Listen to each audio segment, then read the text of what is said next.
TV Radio. Live TV Radio. Lightmates, oras po sa buong Pilipinas, ganap na pong 8:40 ng umaga. Dako tayo muli sa balita sa labas ng himpilan. Nakukulangan pa rin ang ilang mga grupo ng mga guro sa dagdag benepisyo na kanilang matatanggap sa 2025. Pero siniguran ng gobyerno na mabibigyan ng dagdag allowance ang bawat isang guro. Kung ano yan, alamin sa report ni Christopher Tirambulo. Christopher?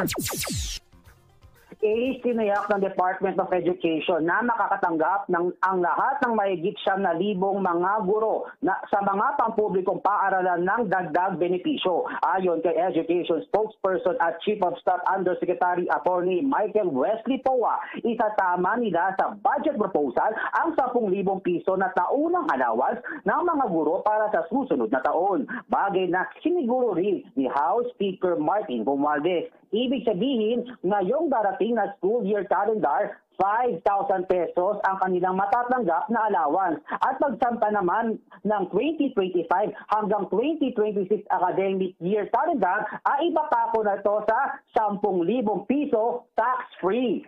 Sa kabilang ito, nakukulangan pa rin ang grupong Teachers Dignity Coalition sa taas allowance ng mga pampublikong guro. Ayon kay TDC National Chairperson Benjo Basas, dapat ay ginawang 20,000 piso ang taunang allowance ng mga guro. Dagdag pa ng opisyal na pakawari nila ay pinababayad sa kanila ng Education Department ang gastos sa pagtuturo. Hilig naman sa gobyerno ni Alliance of Concerned Teachers National Capital Region President Ruby Bernardo na itaas na sa 50,000 piso ang basic salary ng mga guro mula sa kasalukuyang mahigit 20,000 piso. Christopher Tirambulo, Newsline.